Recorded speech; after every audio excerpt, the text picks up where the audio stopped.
My name is Gilbert Smith, and welcome to Victory MMA.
Hello and welcome back to another episode of Too Much to Ask. I am your guest host today, David Payne, and today we have a little treat.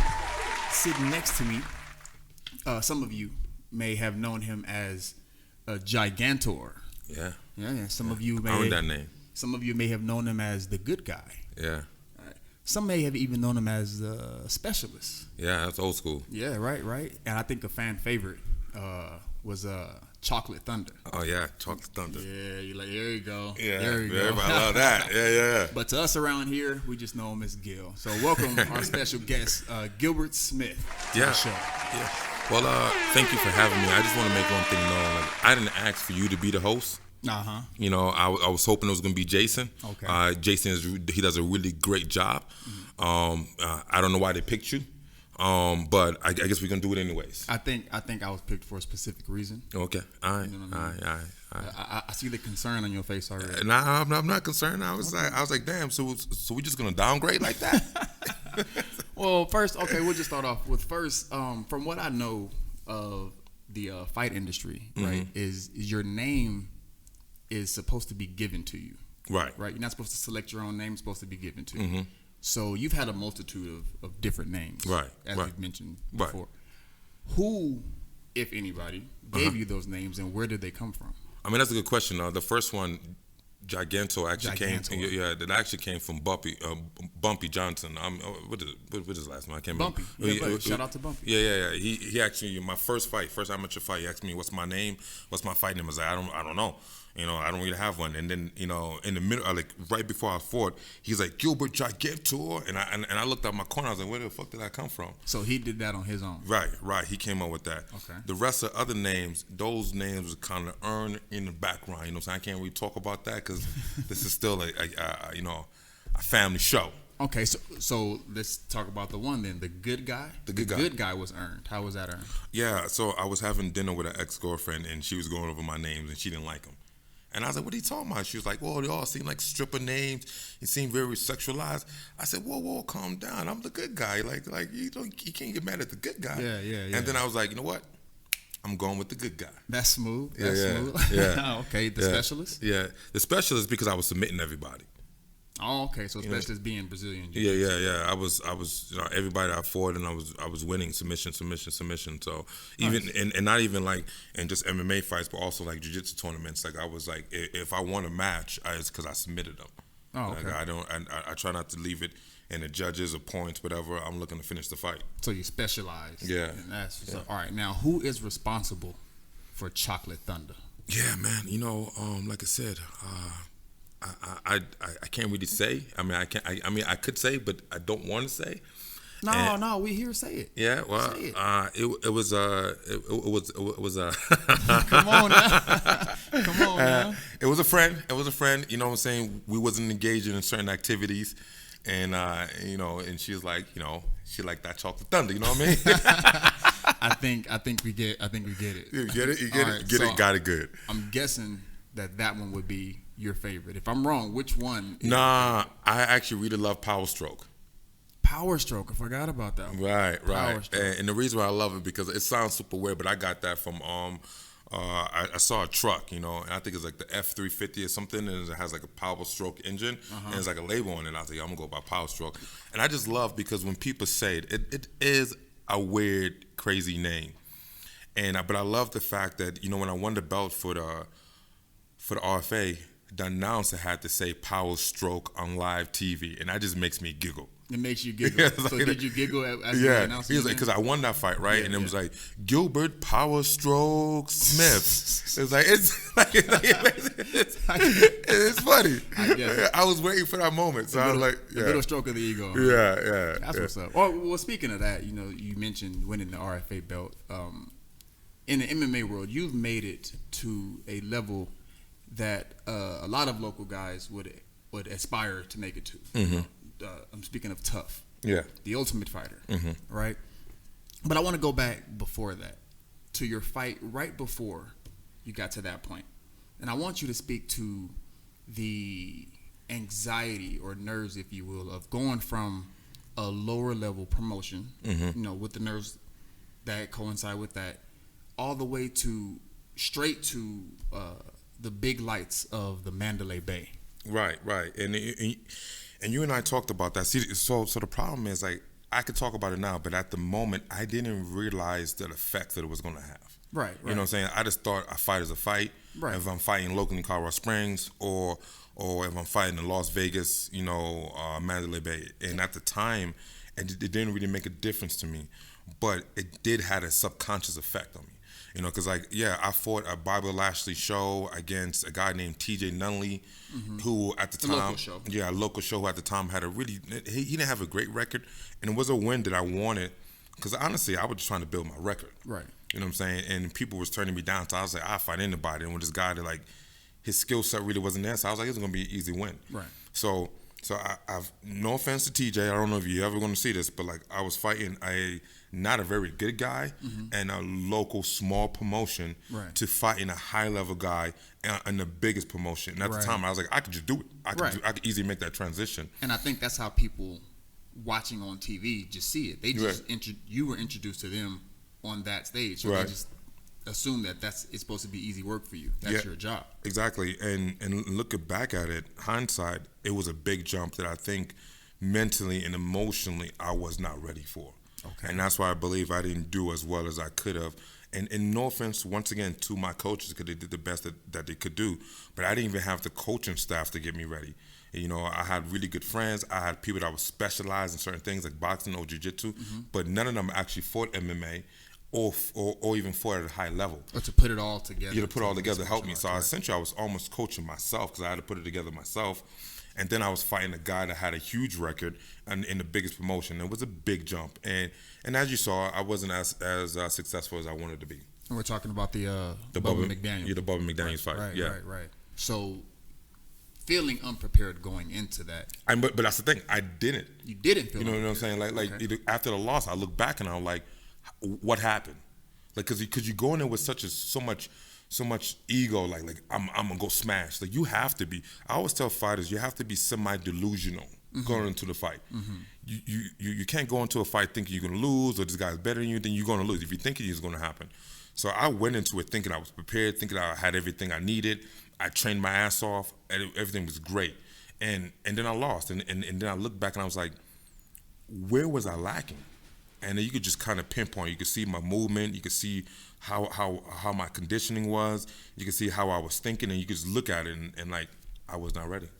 You weren't, but you said that you were ready, but you weren't ready. Right. So explain. Like at the time, you were ready, but you weren't ready. At the time, I thought I was ready. Right. Until you feel the next level, and then you're like, oh shit, I wasn't ready. So the venue, the lights. Yeah. Like kind of starstruck, not starstruck you, but you know. I told you, man, walking out and I was looking up on the ceiling and seeing all the Hall of Famers. I saw people screaming, people yelling at me. They're like, I walked past all Bubba McDaniel's family. They was like, "You gonna die, boy." They all from like Texas too, so that kind of had probably like a second meaning to it. Yeah, string them up. Nah, I'm joking, Bubba. But I mean, Bubba's the homie. But like, right. Yeah, they was like screaming at me. And I've never felt that. Okay. You know, and then I go in the cage, I'm looking around, and then, you know, the funniest thing, they put me on the main card. Understand this. I literally thought I was going to be like one of the first or second fights. Okay. I thought I was going to like, the crowd is going to be semi-empty. Right. And I only learned about this. I was flying to Vegas, and Marquise, you remember Marquise McKnight? Marquise McKnight. Yeah, Shout yeah. out Marquise. Yeah, he hit me up, and he was like, "Yo, you on the main card." And I was like, "What?" That's how you found out. Yeah. Wow. As I landed, I checked my phone. And I was like, and I had a text from him. I was like, "What? You crazy? No. Yeah. There's no. I'm Gilbert Smith, 5-1 as a pro. They're not gonna put me on the main card." And I don't know why they decided to. I think because the beef between me and Bubba McDaniel was like a highlight of the season. Okay. So they put me in the main card, and I was like I don't know why that also fucked That with me. bothered you. Yeah, because like I was hoping I was gonna fight with the crowd kind of empty, so I could get it out the way, and like the pressure, that everybody screaming, it was super new to me, man. Super new. Wow. Okay. And that fight was at what weight class? It was at 85. 85. That's middleweight. Right, middleweight. So big guys up there. Right. How tall are you? I'm 5'9". You're 5'9". Yeah. Fighting at middleweight. Right. So for people normally think of MMA, they think of, you know, heights with the weight class. You think 5'9" would be more in the featherweight. By the way, yeah. Featherweight, you know, bantamweight. Yeah, no. You know what I mean? But I mean, so I'm asking, have you always been a heavier guy? You know, or why didn't you think 5'9"? Why didn't you think to cut down to? I mean, yeah, weight class? I always walked around to, even back when I was in the Army, like the lowest weight I ever been functionally without having to cut weight was like in high school. I think I joined the Army. I was weighing like 170. Okay. And then after basic training and like in prep and all that stuff, I got up to about 185. Yeah. And then I was like, I want to bodybuild, and I got up to like 200. Like my highest was 217. Okay. So like making 155 or 145 is just like is not possible. Because of the bodybuilding aspect of it. Right. But also cut like, that out. I mean, like, I'm 5'9", but I got really long limbs. Like my reach is 75 inches. I got a reach of someone that's 6'3". Okay. So you feel good in the middleweight. Right. I never felt like, I always felt like I gave up reach and advantage, but I never felt like I was weaker. And it wasn't just I fought at 185. It was the people I trained with. Yeah. That was also 185, if not above. Okay. And you have since retired. Yeah. What brought that decision on? So coming out of, first of all, I tell you some truth.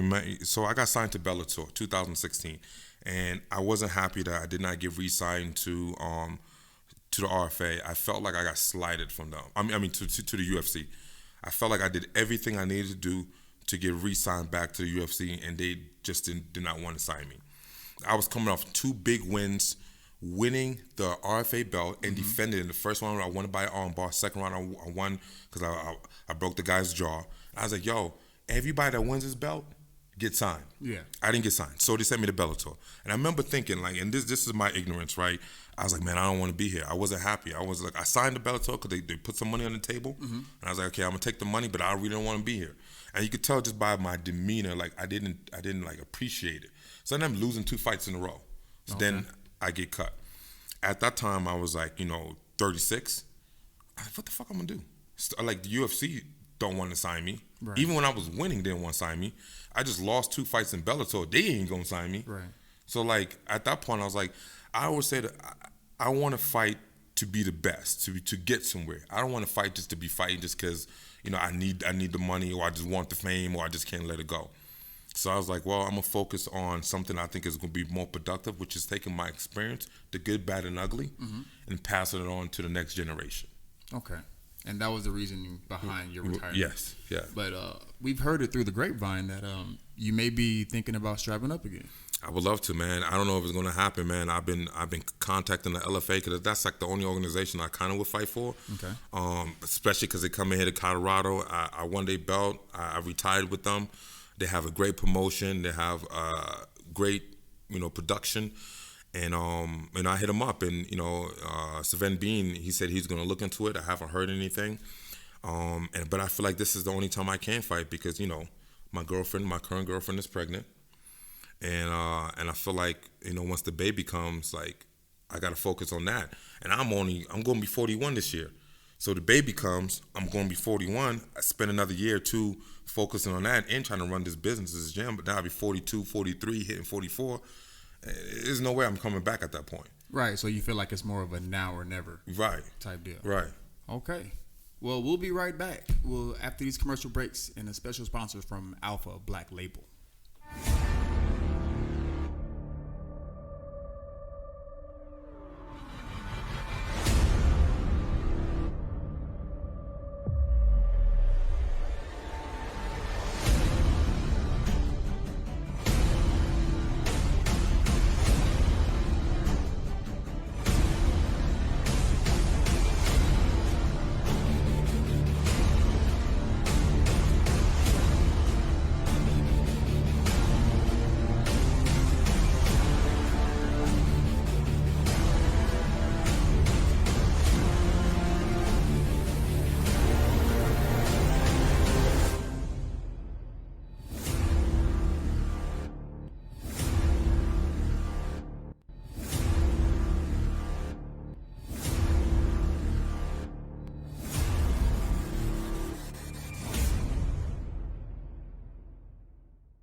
Hello and welcome back to Too Much to Ask. We're back with Gilbert Smith here.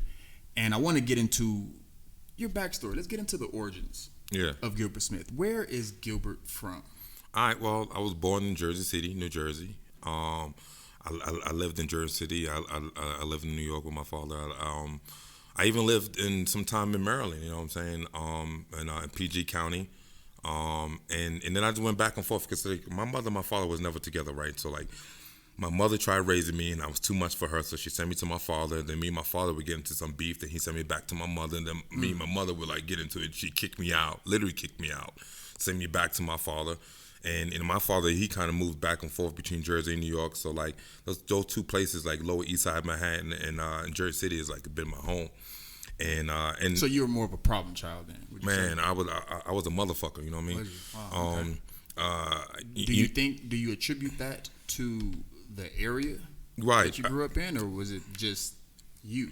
All right, so here's the real, like, shout out to my moms, shout out to my father. They did the best that they could, but they raised me without guidance. Okay. You know what I'm saying? They tried to teach me right from wrong, but, like, I didn't have that guidance. Like, my father didn't teach me how to drive. He didn't take me to the basketball court, show me these things. He didn't, like, he worked and he paid the bills. Right. You know what I'm saying? But, like, to sit me down and have these tough conversations and let me know right from wrong, like, we didn't have a lot of those conversations. So I learned on the streets. Like, I was looking for, like, that type of big brother, that big uncle, that like almost somebody father figure, in the sense of, like, he's gonna give me that guidance. And a lot of times I got it from the wrong place. All right. Unfortunately, a lot of inner city youth experience. Yeah. And because my father just had to work. Like, and the thing is, he used to work from 3 to 12. So, like, he worked the graveyard shift. So I would come home from school, he's going to work. Right. You know what I'm saying? So he wasn't even around during the time I was off from school, the time I lived with him. Okay. My mother, on the other side, she was almost the same way. She used to work 2 to 3 jobs. She'd go from one job to the other job to the other job. So a lot of time, me and my brother, we sit home and babysit ourselves. You know how it is. Yeah, you know how it is back in the day when you like first grade, second grade, your mom would leave, like, hey, don't answer the door. Right. Because she technically, by law, she shouldn't leave us home alone. Right. But she had to, because, like, she had to make money to work. to pay the bills. Right. So, like, we never got that guidance. So it was like I had to learn stuff on the streets. Oh, okay. So with that, I wanna get a little bit the name Gilbert. Right. You know what I mean? Did your parents ever tell you where that came from? Is right. it like a family name? Yeah, I'm a junior. You know what I'm saying? Like, I mean, I'll be honest with you, it's kind of a funny story. My mother and my father, for some reason, thought I was gonna be a girl. They're like, he had this name. I think it was like Tiffany, something like that. And then, like, for some reason, they didn't. Tiffany. Tiffany, right. It's like, come on, man. You couldn't name Amber and Anika, like Tiffany. Anyways, you know what I'm saying? So when I came out as a boy, they had no name. So they was like, The name was Junior, Gilbert Smith Jr. Like, they didn't even give me a middle name. So they weren't, and shout out to Gilbert's parents, they weren't necessarily wanting you. That's what I got from that. No, they wanted me, but it was like, I think they wanted a Tiffany. Right. They don't want a Gilbert. Yeah, and instead they got a Hellraiser. All right, okay. So I was introduced to you years back as Jamal. Right. So Jamal isn't part of your name at all. No, not at all. So why Jamal? Where did that come from? It happened in 7th grade, man. I used to get made fun of so much for my name Gilbert. I used to get cracked on. I used to get bullied. I used to get a lot of jokes. You know, it's nothing worse like the first day of school. You go to the first day of school, and what happens is the new teacher, she's like going down the roll call. She's like, John, raise your hand. Timothy, raise your hand. Larry, raise your hand. Gilbert. And then like Gilbert, and then everybody starts, who's named Gilbert? Like Gilbert? Like Gilbert Godfrey? Right. Like and then when the movie What's Eating Gilbert Grape came out, yo, my whole like childhood was done. Right? So by the 7th grade, I was like, I'm done with this. Yeah, my name is Jamal. You know what I'm saying? I said that with a lot of emphasis. And people like, you look like, I'm saying, you look like a Jamal. I don't look like a Gilbert. So everybody kind of ran with it to the point that like it happened so much. Like everybody was calling me Gilbert. Tonight my own mother was calling me. Jamal. My own mother was calling me Jamal. Wow. Okay. So Jamal essentially became an alter ego. I won't say an alter ego. It became like it's almost like Gilbert was the alter ego. You know what I'm saying? Like Jamal. Gilbert was the alter ego. Yeah, it's like Jamal was who I was. You got saying from 7th grade all the way up to like 2019, I went by Jamal. So you buried who you were from being bullied or whatnot, and became this new person that was if you accepted, think about not it, bullied? Yeah. If you think about it, by 7th grade, you don't really know who you are. Right. You know what I'm saying? Like so as I'm trying to find my swagger and find my style and who I want to be, I was like, fuck it, I'm gonna be Jamal. And everybody got a problem with it. You know what I'm saying? They could see me. And that's what you had to go through. That's what you had. Yeah. That's the face you had to carry. Right. I mean, you understand, man. Listen. You probably was raised in a nice neighborhood, you know what I'm saying? Here we go. That's some old banter back and forth. You know, you probably raised in a see the difference between him and I, like, he was raised in a community, you know? he had a community. I guarantee you. I guarantee. Okay, go ahead. But like in my hood, it's like people like you cannot just let people make fun of you. Like you get punked and it just never stop. Like that's why people do drastic things. So I thought the easiest thing was to create a persona that people could respect. Okay. You know what I'm saying? And they don't question Jamal. You know what I'm saying? If I walk up to question the hell out of Gilbert. Yeah, like who's Gilbert? Like, you know what I'm saying? And people not used to that name. And anybody ever had that name, like that's a celebrity, was kind of nerdy. Like, even like the old movie called Nerds. Okay. And the one nerd was named Gilbert. You know what I'm saying? Like anybody that had a name Gilbert, it was just made fun of. So like, I couldn't have it. So you had to get away from that. Yeah.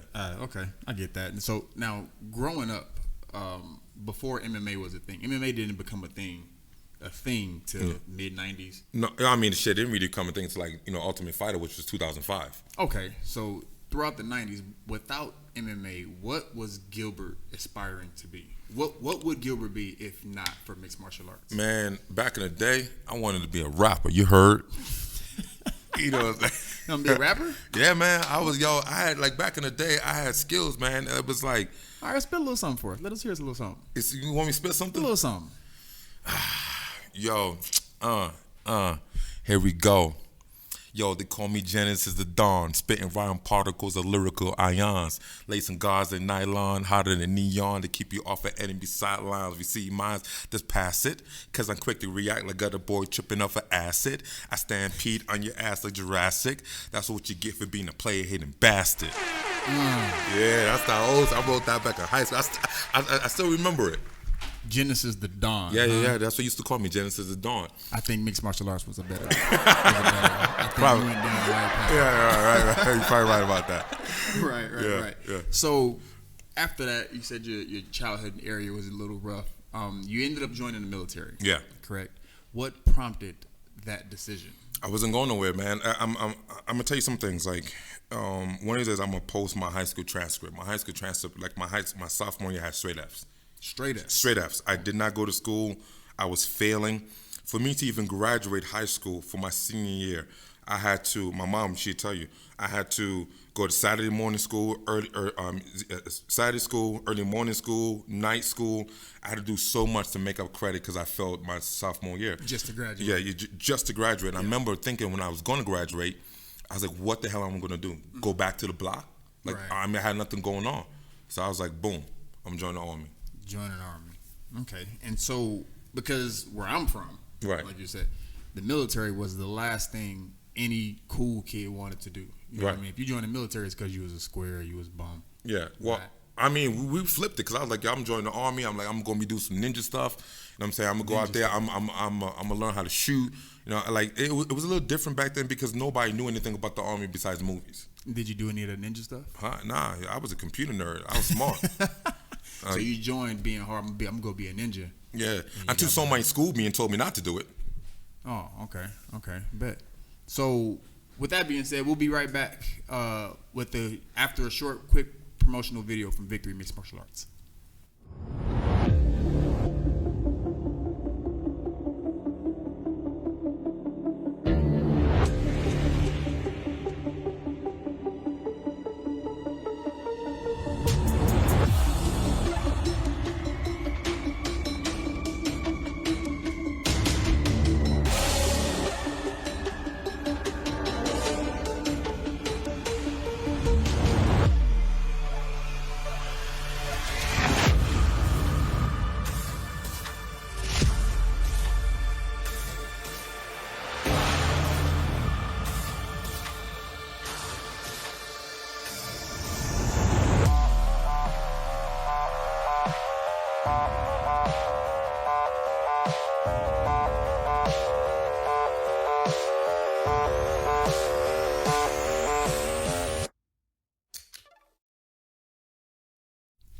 And we are back with Gilbert Smith on Too Much to Ask.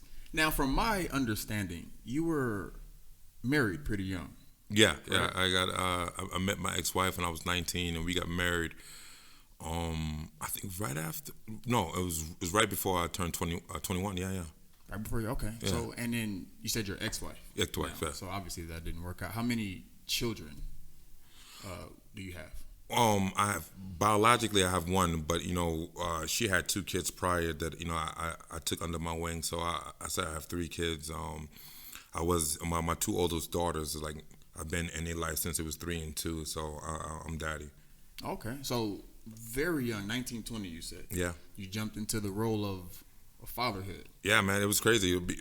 Being like you said, 19, 20, and I already had a ready-made family. Sure, I had 2 kids, and it was difficult. I was a private in the Army, and we was always broke, and we had to find a way to make ends meet, and I bust my ass to like raise those kids and give them the best life that I possibly could.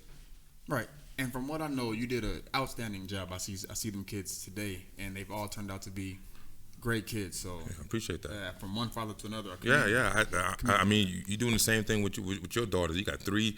I do. Yeah, you got 3 daughters. Like, man, good luck. They're about to hit this teenage years, bro. You getting close. Don't tell me. Don't tell me. I'll cross that bridge when I come to it. So, out of everything that you've mentioned before, you mentioned something earlier that I wanted to retouch. On. You mentioned that your current lady is expecting. Yeah. Shout out to Erica. Erica is her name. Yeah, Erica's her name. She's a woman that came into my life, and I didn't really see that happening. And but man, she's so beautiful, and I appreciate the happiness. 2021 was a very shitty year for me. Okay. It was a very, very shitty year. I've went through so much and lost so much in that year, and she's the one thing that brought some light into my life. Okay. So yeah, she's expecting. She's about 10 weeks pregnant. 10 weeks pregnant. Wow. Yeah. And you chose to announce that to the world on a very odd time. Yeah. You chose to announce that you are expecting a child with Erica. Yeah. On April Fool's Day of all days. Yeah.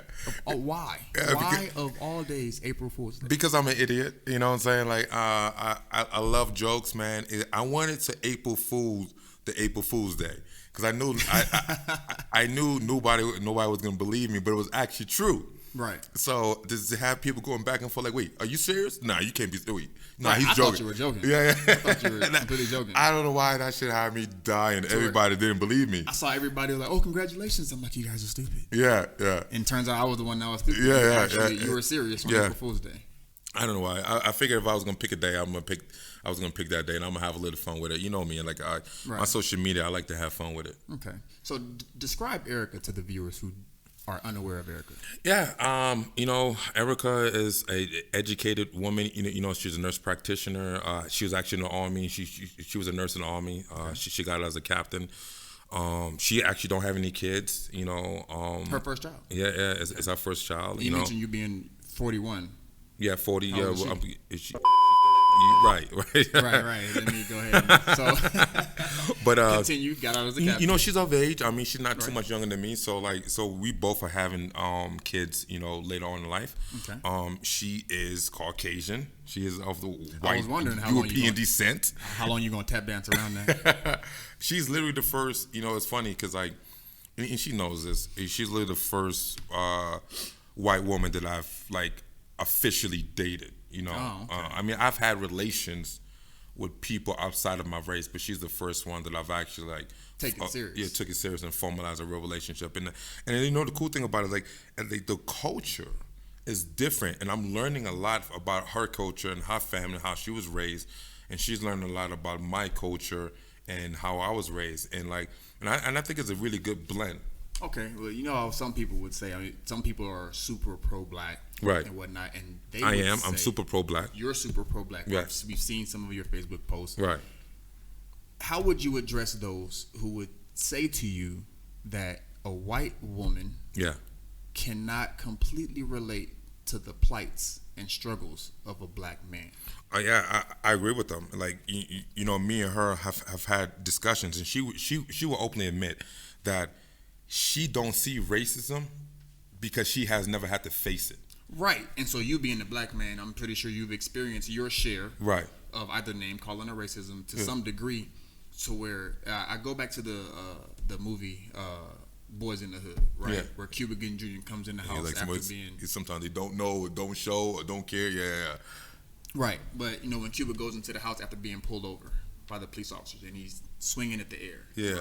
Dealing with his frustration with the officers, right? Mm-hmm. People would say, per to my previous question, that if you came home in that same struggle, that Erica, being Caucasian, would not be able to relate to your pain. Well, so you got to understand the whole thought of empathy. You don't have to experience something to not be able to empathize. Like, for instance, I've never been shot. But if I saw someone shot, I'd be like, damn, I feel your pain. Damn, I look like it hurt. Like I could understand someone's pain, although I've never been shot. I never been shot, and I've never been stabbed. I never had anything. I never lost the arm or anything.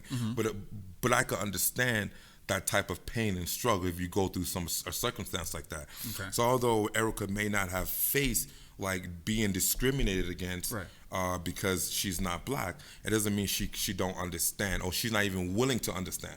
Okay. We have had discussions, we have talked about things, and the fact that we're gonna have a kid that's gonna be mixed. Right. So depending on how dark or light skinned our kid is, that kid may also face in some form or fashion some type of.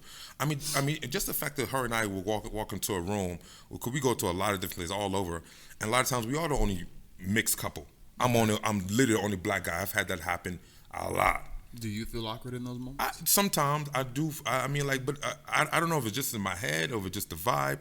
But I do look around and I'm like, damn, I'm the only black person here. Right. And she's with me. So if anybody hates me, he's gonna hate her too. You black guy lover. You know what I'm saying? They won't say it like that. Right. You know what I'm saying? I was gonna say very tactful. But to give her credit, and not even just her, but her family, they have accepted me. They have asked me questions about my upbringings, and they have listened to some of the struggles. And I think what I can do more than anything is teach them and so they can have a more open mind about some things that they may not ever really experience. Okay. You know what I'm saying? It's like someone like I'm learning how to Latin dance. I'm learning their culture. You know what I'm saying? Like I'm not Latino. Wait. You're learning how to Latin dance? Yeah, bachata. Latin dance? Yeah. What's wrong with that? How would you say it? I wouldn't say Latin dance. Okay, so how would you say it? It's not about me. This is about you. Okay, all right. But so, you're learning how to Latin dance from a Caucasian woman? No. I'm actually learning from because she's learning too, right? Got it. And she's the one that brought me into it. But with the point I'm making, you guys are going to learn together. Yeah. Well, she's actually started. She's been doing it for a couple of years. Okay. I'm doing it to bond with her on things she likes to do. Yeah. But the point I'm making is like sometimes you got to step out of your own comfort zone and learn other people's cultures. It doesn't mean that like of course, sure.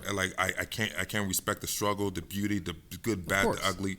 Like it's good to like understand other people's culture. And I think she did a really good job of learning and being and sympathizing with some of the black struggles. She may never have to face it, but I think having a black kid, she probably may have to face it. Well, kudos to Erica, man. She sounds like she's very good for you. Yeah. I hope the best for you and your future child coming along. I appreciate it. So, you guys seem to be moving along pretty fast. Right. You got together relatively not too long ago. Right. Expecting a kid. Mm-hmm. Have you, being that you guys are older adults, mature adults, have you made her aware, or has she been made aware of your previous infidelity issues? This motherfucker. I'm saying, these are conversations that need to be had, right? Wow. And so, if you guys what if she haven't been like? we gonna learn today. Nah, honestly, I've had some real open, honest conversations with her, and just like she have told me about her past. Okay. But like I've told her that in prior relationships, I have made a lot of mistakes. Right. And I'm gonna tell you something funny, right? So my ex-girlfriend, who I've made some mistakes with, she is the massage therapist to a lot of her best friends, like literally best friends. Your ex-girlfriend is a massage therapist to your current girlfriend's friends? Best friends. Best friends. Right. So the connection is like, it's like if I didn't say these honest things, you know what I'm saying, she could hear from the streets. They would come out somewhere. Right. So I told her, I was like, listen, in my last relationship, I did cheat. I cheated more than I cheated. Right. And these was the issues. These were the things I've done to fix those. I went into therapy. I read a lot of books. You had to go to therapy. Yeah, I went to therapy. Like it was that bad. And because for like I felt like I was maybe a sex addict or something. Okay. Because like it was how much I cheated. Like to where one woman couldn't fulfill that need. Yeah, but it was based around my ego.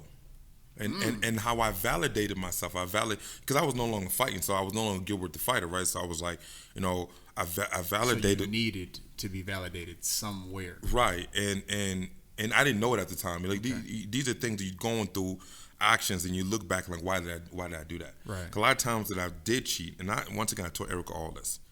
I told her all this. The mistakes that I've made in the past, I was like, I wasn't even enjoying it. But I did it just because it made me feel important. It made someone multiple people wanted me. You know what I'm saying? Like it validated that I was someone to be respected. It validated like my manhood. That's interesting to get into the psyche of that man with that mentality. And then we could break it down to being a black man too. Like you and I had this conversation on why black men cheat. And I think like we are faced with a lot of different things that I think other men from other cultures don't face.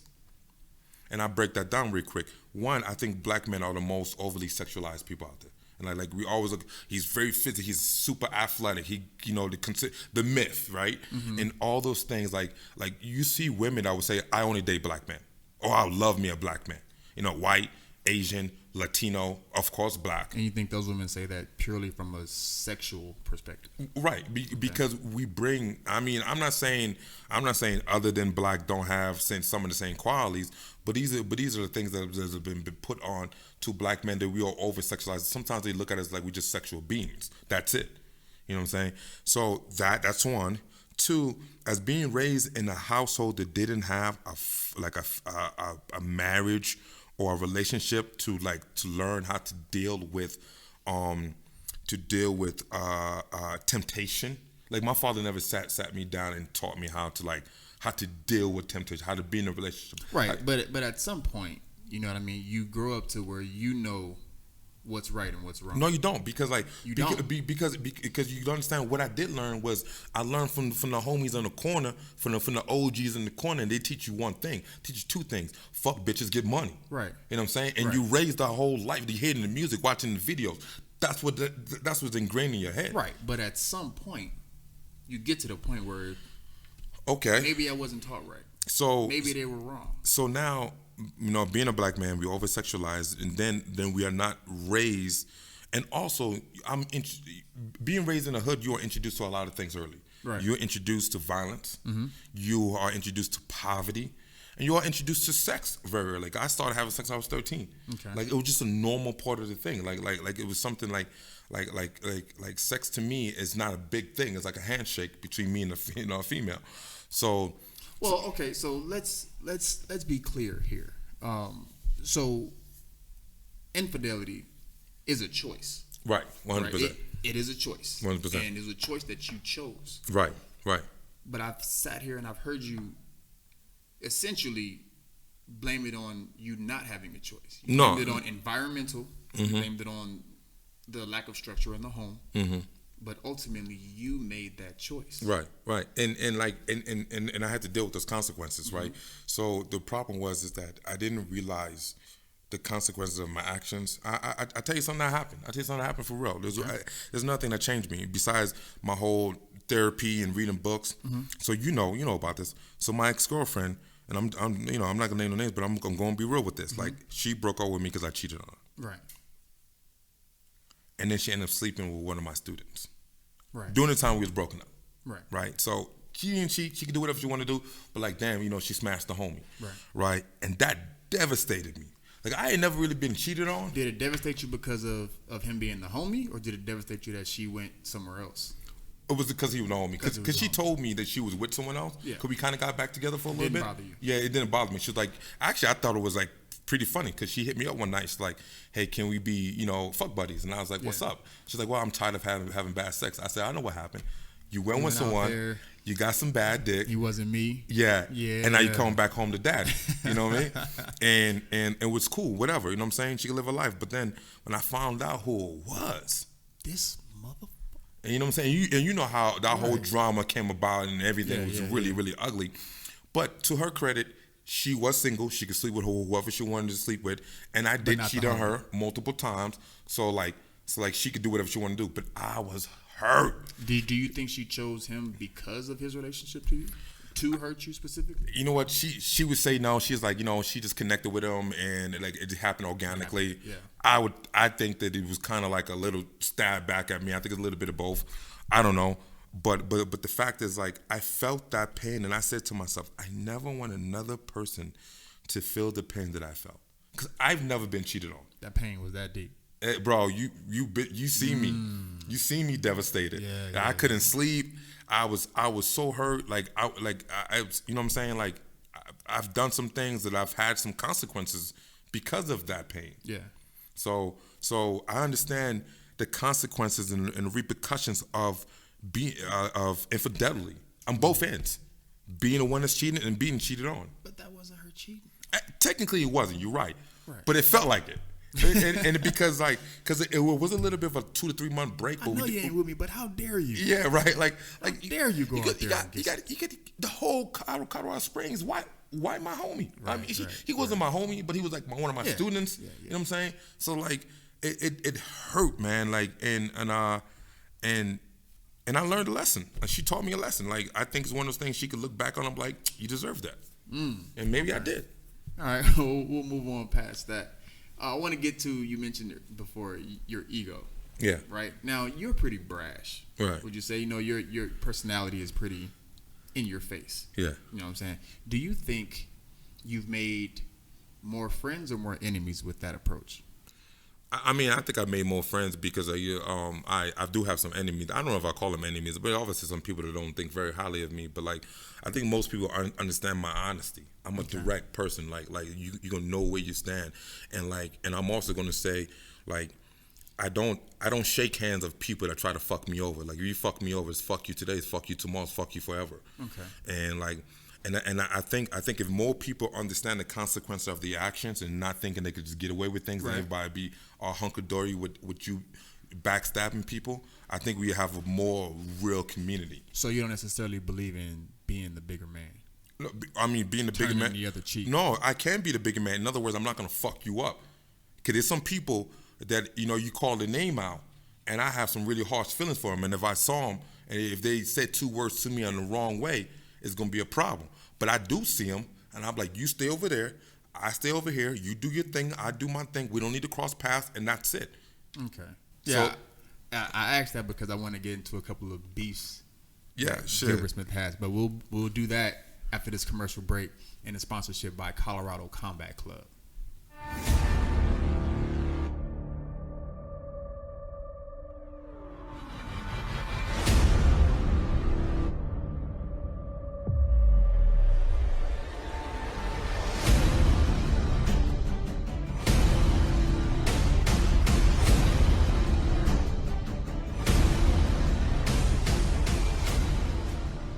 We are back live on Too Much to Ask with Gilbert Smith. Right before commercial, we mentioned gym beefs.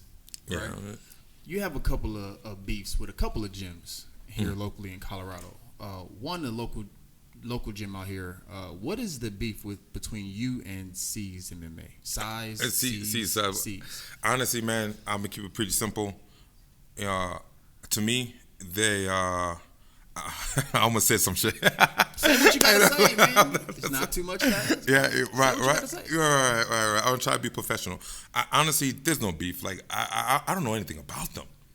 I don't know anything about them. But there was some tension. They called my son and I out, and it was like, cause they trying to book a fight with my son, and we was like, yo, we don't want to fight their guy that comes from Vegas. It's not even really their guy. But anyway, this guy was like a black belt. He's a college level wrestler, but he had no fights. Right. And my son was like, I don't want to fight someone that's debuting. I'm like 3-0, 4-0. I need to fight someone with a record. This is an amateur fight. Yeah, amateur fight. Like, we trying to build up. We want more experience. Right. My son's first 2 fights was against debut guys. Okay, no more debuts. No more debuts. Okay, let's fight someone on the record. Right. So we said no. And then he went online and was like, oh, Gilbert Smith and his son is picking fights that they know that they can win. So you're saying they started? Yeah, they call us out of nowhere. I'm like, fuck you. Okay. Like, you talk about me, it's fuck you. You talk about my son, it's like, fuck you forever. So you don't consider that typical promotional talk? You consider that personal beef? Yo, I've never had any issues. Like people, like, they're a bunch of, I see, man, you about to, come on, say how you feel. You're man. like, listen, how many fights they turn this, like, I say, yo, I got my boy Joseph Hurt, fight him. No. Okay, other guys with my son turn them down. They turn down so many fights with our guys. The one time we say no to them, they didn't want to call us out. Fuck them. So they talking smack to you about you not taking their fight, right? While they're turning down fights. Exactly. Right? Exactly. So it's crazy. Like, it's crazy how they are so local. They're right next to us. We have never fought each other. Never fought each other in all the years they've been in business. There's only been one fight that we turned down. Okay, so we've been offered multiple fights. We offered them multiple fights and they turned down. And now it's I can feel the tension. Yeah, they're gonna have to see it sooner or later. They're gonna have to see it sooner or later. So you keep running your mouth, you have to see it sooner or later.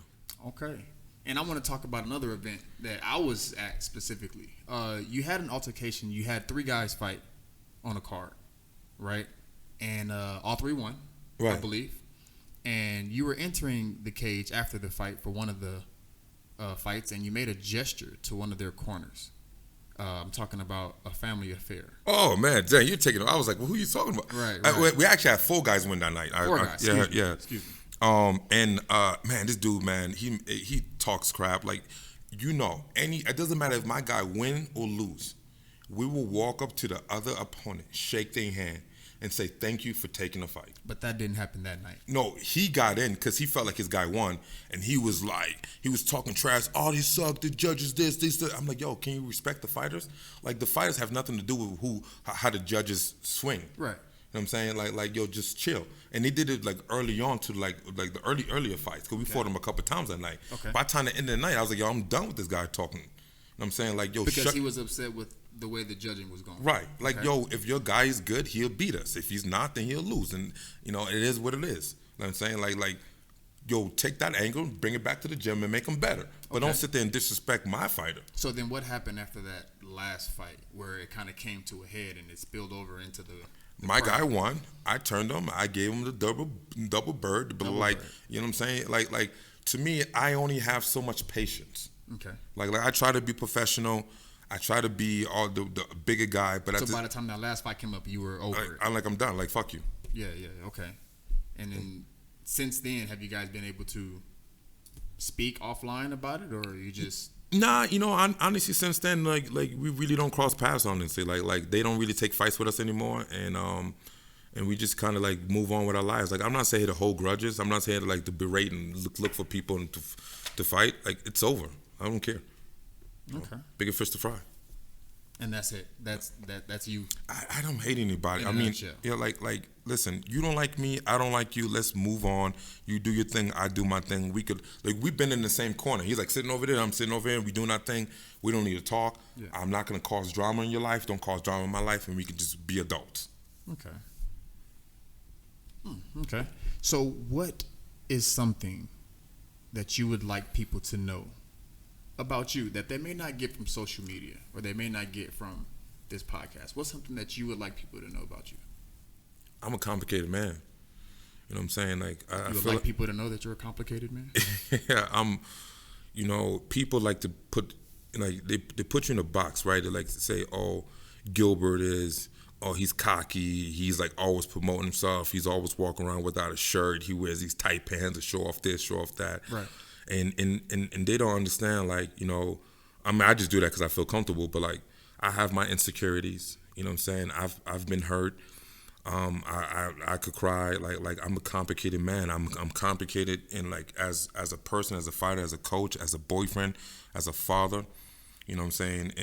And to prejudge someone without even having a conversation, they're like, oh, I don't like him. Like, you don't even know. Like the things I've done in my life, my accomplishments that I've done, like, you got to respect that.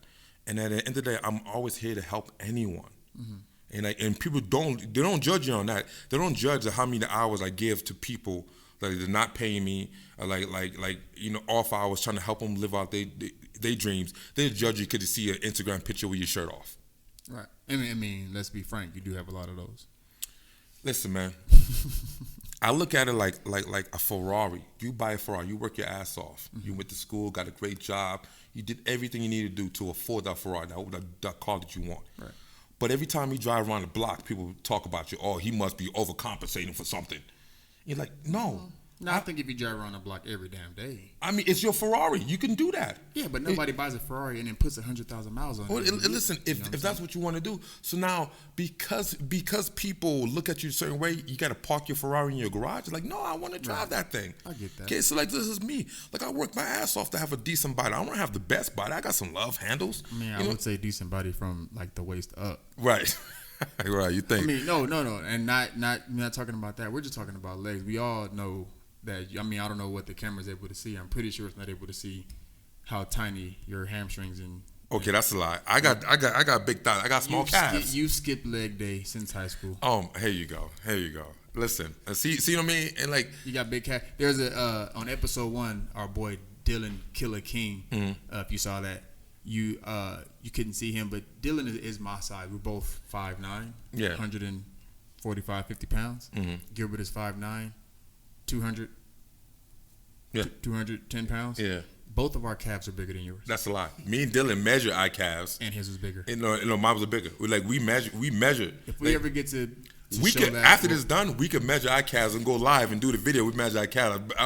My calves are probably bigger than yours. You only worked out chest and triceps. Okay, all right. Anyways, you see what I mean? See, that's why you didn't make it as a bodybuilder. This is another half black man trying to knock down, a black man. You know what I'm saying? So I understand.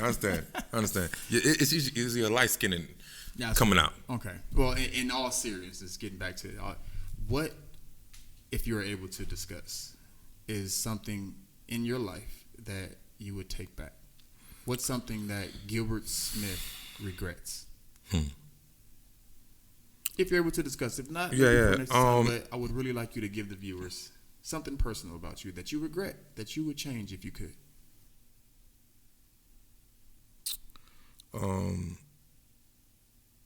I think I would. I think I do regret some of my infidelities. Some of them. I mean, I'm not trying to pick on words. I did hear some. Right. Some of them you're like, nah, that bitch deserved. No. I do regret cheating on some of my exes, man, because I don't think anybody deserves to be hurt like that. Okay. I think when you commit yourself to someone, you should fully commit yourself. You should have that level of respect and honesty to communicate your wants and needs. If you need a little bit of extra, or if you need to step away and say, hey, this ain't working out. But to go behind someone's back and to lie and to be deceitful and to sleep with someone else, which could cause a lot of things, a lot of problems. I think that was something that I regret, and something that I put a lot of effort into change with my current relationship, because I do not ever want to hurt the woman that I'm with. Like, Erica means so much to me that I never want to cause her the pain that I've caused other people. So I those are things I regret. But I also could say, maybe I needed to go through that, you know what I'm saying, to understand that action, that feeling. Like, I don't think I don't know. But I do regret how I conducted myself in relationships. I wish I was more honest. So you're saying that those previous women needed to be stepping stones for you to become the man that you. Someone is always someone else stepping stone, like, you know what I'm saying, but no, I mean, but I'm joking. Yeah, I mean to say it like that. All women are beautiful. Shout out to the ladies out there. But those was lessons that I learned, and it made me a better man, and I'm grateful for that. I know some people have felt pain from it, so I don't want to be disrespectful in the sense of I'm doing better because I hurt you, but I gotta take some good from the bad. Of course, and that's how you grow. That's what growth is. Yeah. Well, we'll wrap it up here. I want to give a shout out to the sponsors, Alpha Black Label and Colorado Combat Club, and our special guest here, Gilbert Gigantor. I'm gonna leave it at that since you like that one. Yeah, Gilbert Gigantor Smith. And on an episode of Too Much to Ask, tune in next week for the next episode.